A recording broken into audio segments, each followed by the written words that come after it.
Au Burkina Faso, la filière lait local fait face à de nombreuses difficultés, parmi lesquelles la difficulté d'accès au marché laitier et la non-maîtrise des critères de qualité du lait et des produits locaux. Cette situation est due principalement à la méfiance et le désintérêt exprimé par les consommateurs face aux produits laitiers locaux en raison de la non-utilisation d'équipements dans la manipulation du lait et des produits laitiers, couplée à la non-maîtrise des différents procédés de production, de collecte et de transformation du lait. Dans l'optique d'assurer la compétitivité sur le marché, l'association IAD s'est inscrite dans un processus d'amélioration aussi bien de la disponibilité que de la qualité du lait par la conception et l'introduction des kits d'hygiène au niveau des producteurs, des collecteurs et des transformateurs.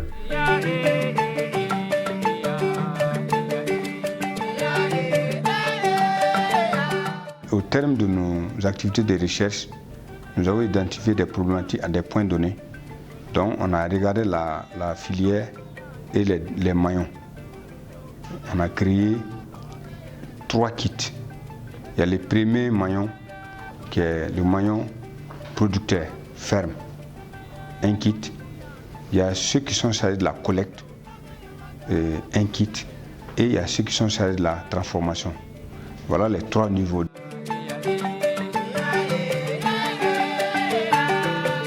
Au niveau d'une ferme, ce qui est important, il faut la propriété de la ferme. Qui dit propriété parle aussi de l'eau. Si vous regardez un kit, donc ce bidon-là, c'est pour que le producteur ait de l'eau de qualité. Deuxièmement, l'animal doit être propre. Si l'animal est propre, il faut que celui qui collecte le lait soit propre aussi. Il faut qu'il ait un habit spécial dédié à la traite. Voilà pourquoi vous voyez des blouses. Maintenant, une fois que le lait est collecté, mais le lait, pendant la collecte, doit être dans un récipient, en tout cas qui est propre aussi. Donc voilà pourquoi vous avez ça. Ce sont des récipients sur lesquels les micro-organismes ne peuvent pas se déposer pendant longtemps.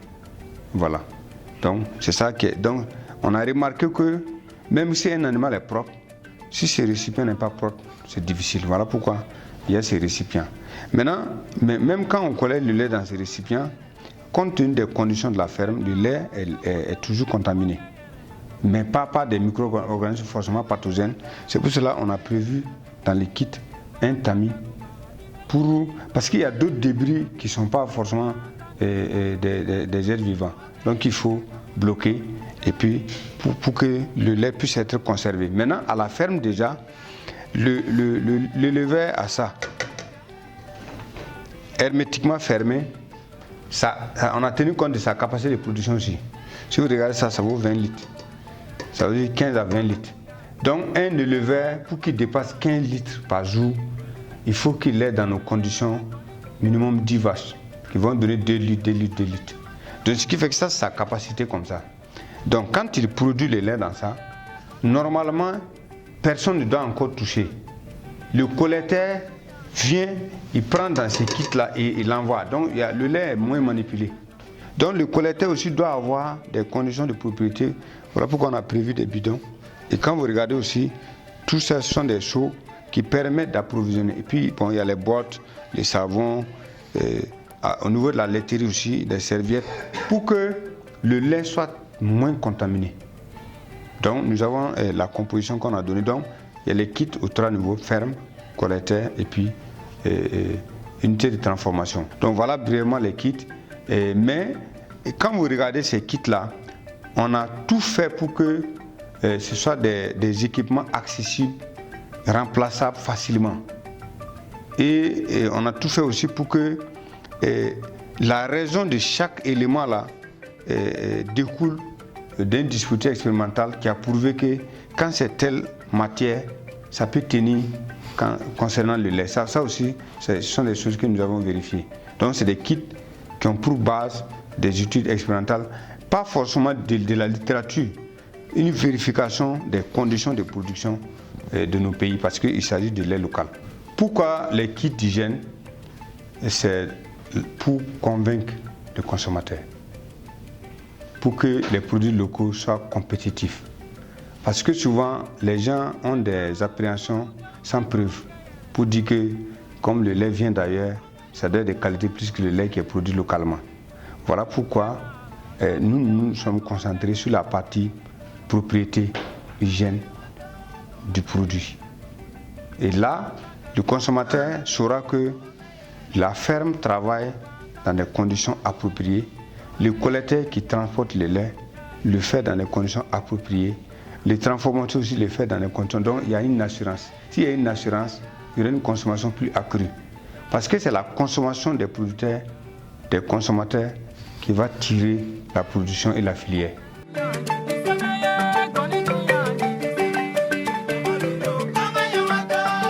5 étapes ont été adoptées dans la mise en œuvre de cette initiative, à savoir l'identification participative et hiérarchisée des problèmes de la filière lait locale, grâce à un processus de recherche participatif intégrant l'ensemble des acteurs impliqués dans l'amélioration de la productivité de la chaîne de valeur lait, qui a révélé la question d'hygiène du lait et des produits laitiers locaux comme problématique clé qui affecte la compétitivité de la filière.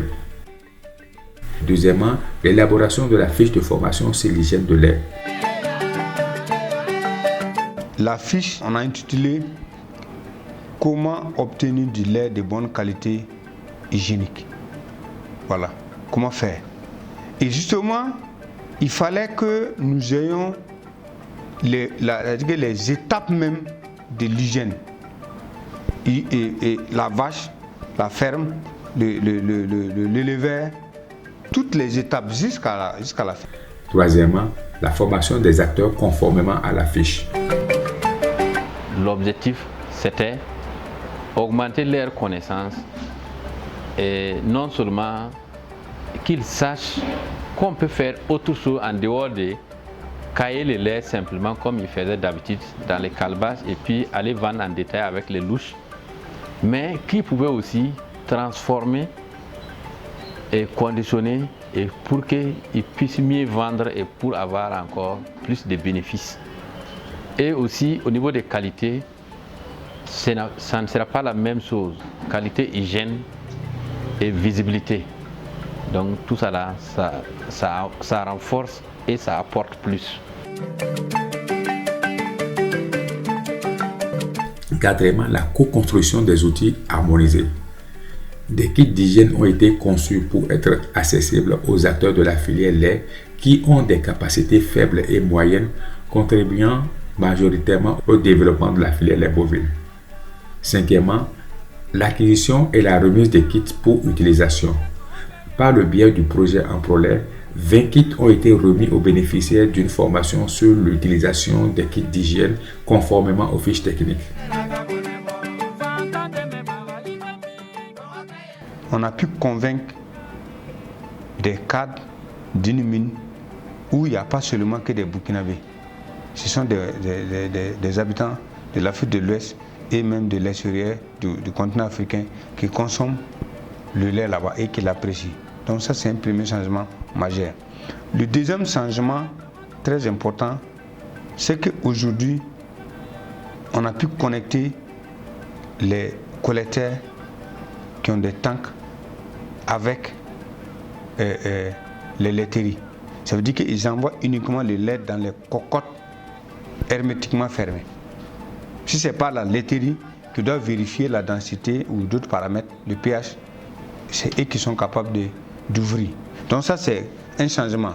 L'autre changement aussi, est dorénavant, les producteurs avec lesquels on a travaillé sont en train de tout faire pour que le lait soit permanent, qui était l'une des problématiques de la filière. Donc ils ont adapté la reproduction pour qu'il y ait des mises bas au mois de décembre actuellement. Donc les animaux qui mettent bas maintenant produisent du lait décembre, janvier, février, mars, avril. Et le temps qu'il pleuve, quand il y aura beaucoup de lait, et les producteurs, le lait est très cher actuellement. Et en ce moment, c'est rentable pour les producteurs. Ça, c'est un changement aussi induit. Les facteurs qui ont concouru à la réussite de l'adoption des kits d'hygiène par les acteurs sont la franche collaboration des acteurs de la filière lait, la disponibilité d'un laboratoire d'analyse de la qualité du lait, la disponibilité de fonds pour l'exécution des activités, notamment l'acquisition et la distribution des kits, la simplicité, l'accessibilité et la disponibilité des kits sur le marché local. Pour répliquer à succès cette expérience, il faut en premier lieu s'assurer de l'uniformisation des équipements d'hygiène utilisés par les acteurs. Cette harmonisation permet aux organisations paysannes de s'organiser afin d'acquérir ces équipements pour leurs membres grâce à des achats groupés. La formation de chaque acteur qui veut utiliser les kits d'hygiène est aussi un facteur très important.